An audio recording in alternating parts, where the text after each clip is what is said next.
I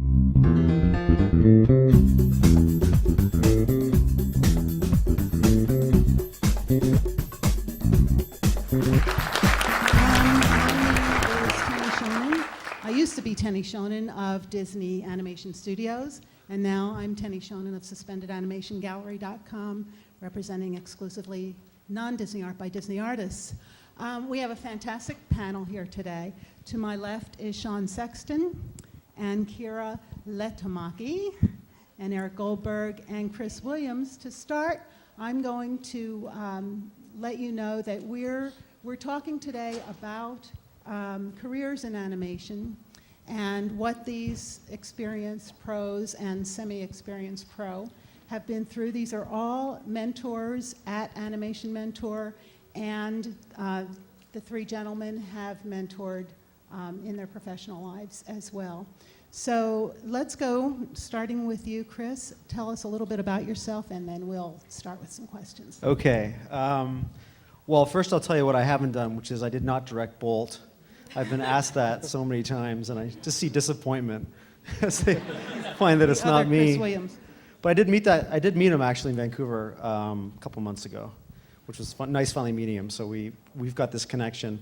I've been at Sony now for 9 years. I came on for Spider-Man, so most of my time there has been spent animating Spidey. But I also have had a chance to do some character animation with Open Season, and also recently an animation supervisor on Cloudy with a Chance of Meatballs. And I'm currently finishing up Alice in Wonderland, Tim Burton's extravaganza. Yeah, so that's, in a nutshell, 9 years in 30 seconds. Eric? I've been around a long time. Yeah, actually, I started in the 70s, and was fortunate enough to be mentored by people like Richard Williams and Ken Harris and Art Babbitt. You probably know me from infiltrating all your DVD extras, but anyway, I'll go through the, Aladdin and Pocahontas and Fantasia 2000, Looney Tunes Back in Action, Princess and the Frog, yada, yada, yada. Anyway. What do you want to know? We'll move on to Kieran. Okay. Come back to you. Well, I can sum mine up pretty quickly. I've been in the industry for maybe 2.5 years. I did Animation Mentor, and I got a call from Rhythm and Hughes right after that to work on Alvin and the Chipmunks. And then I did the trainee program at Disney. And I've been there ever since. Now I'm working on Rapunzel. So it's good. Sean? I've been in the industry for about 10 years. I started on a show called Futurama, and I did that for the entire duration, from episode 2, I think, until the very last one. And then I went to DreamWorks, and I started on their last 2D film, Sinbad, and then I transitioned into the computer after that. So I've worked on Monsters vs. Aliens, Flushed Away, Shark Tale, and now we're doing How to Train Your Dragon, which is awesome. It's the coolest thing I think we've done. So, and I've been a mentor for a couple of years. So, Excellent. Well, I think that one of the most important elements in training happens to be mentoring. And I think the Animation Mentor is a wonderful organization that has really, when I first heard of them, I went online to take a look because I thought, you can't teach this stuff online. But it's pretty impressive. So to that point, Chris, going back to you, did you have mentors as you were coming up in the industry? Well, I had inspiration. I don't know if I can say that it's a very different approach now with Animation Mentor, because when I was in school, I had people who had been in the industry and hadn't been working for 5 or 10 years, and so I think that definitely affected how I was trained. And then we would have great guest speakers like Eric come to our school. I went to Sheridan College, so I'm a 2D trained animator. So we would have that type of inspiration come to us, but we weren't being taught by people at a studio, and I think that is really invaluable. You make great connections. They are in the trenches. They understand the technology, and you're able to get great feedback from people who are working on a shot that day and have trained an eye. I mean, you can lose. If you're not animating consistently, you can sort of lose a little bit of an edge with that. So I think that's very helpful. Yeah, Eric. you've been a mentor in every training program I've ever done, a mentor plus lecturer. What about your personal inspirations? Well, I grew up just geeking out over cartoons when I was a kid, so I guess really my first mentor was Walter Lantz, because every week on the Woody Woodpecker show, he would explain how they made animated cartoons. Be the South, and it was about the only information, that and the Bob Thomas Art of Animation book. I went to college at Pratt Institute, and about halfway through my junior year, a friend of mine who was already in the industry called me up and said, hey, they're hiring over at Raggedy Ann, and Andy and Richard Williams is directing, get over here. So I did. I had the world's worst interview whatsoever, because we didn't have DVDs, we couldn't plug into our websites. I dragged my Super 8 projector with me. The reels of film were falling all over the place. But fortunately, Dick Williams saw something in me, and even after Raggedy Ann was over, he invited me to work at his London studio on commercials. And I had the good fortune to be mentored by him and by the two other animators I mentioned before. Ken Harris was Chuck Jones's greatest animator. Art Babbitt, great Disney animator, did Geppetto, did Goofy. And they were all working in the summer times at Dick's place on Cobbler and the Thief. So, I had immediate kind of mentorship from those three guys. So. Who was your mentor, Kira, in the training program? In the training program, I had Eric Walls as my mentor, and he's an amazing 2D and CG animator. And, I've always had mentors, whether they be in animation or not, through my whole career. But Animation Mentor was really the first time that I had ever had an animator as a mentor. And it was nerve-wracking, because Charles Olenek from ILM was my first mentor. And I felt like he was my reality check. I'd never had anybody look at my animation before. And I thought, well, if he likes it, maybe I'll have a chance. If he doesn't, then I'm doomed. So, and all my mentors throughout Animation Mentor, they all taught me something different, or they reiterated something in the same way. But Eric Walls, he was the one that was with me the longest, because our training program was like 6 months. And he taught me so much about just simplicity and strong poses. He'd make me do 3 golden poses in my shot and put nothing else in it. And if it needed more, then I could add a little bit more. And it just really showed me that sometimes it's the stillness and the simplicity of a shot that gives it the illusion of life.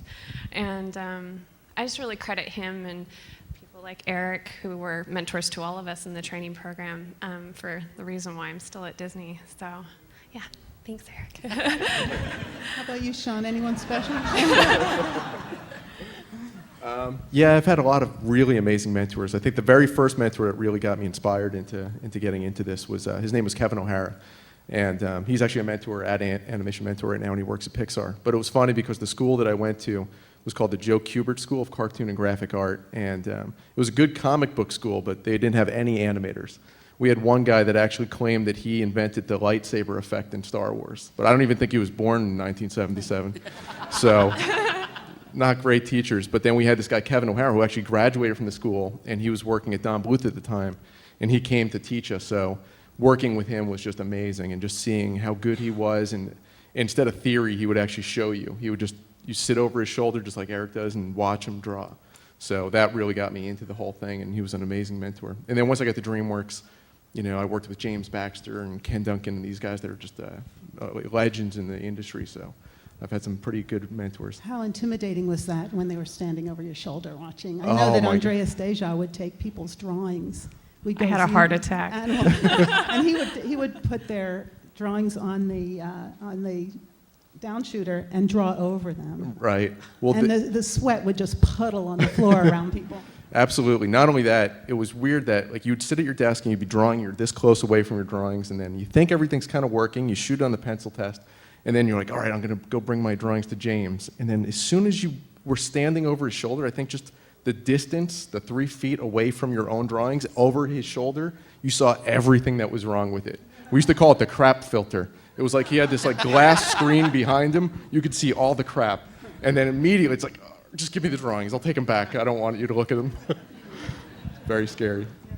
Well, I want to talk a little bit about how how the pipeline has changed, how the work has changed, how the culture has changed over the years. Eric has the most experience, and Kira has the least.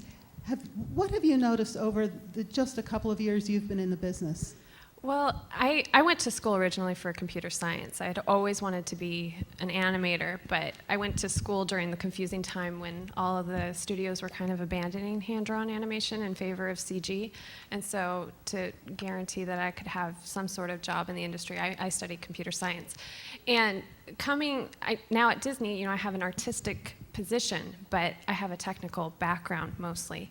And that used to be really, really rare. And I find like every day I'm meeting more and more people that are like, yeah, I studied computer science too, or they did something that was extremely technical and sort of found their way into animation eventually. So I see those two worlds combining even more.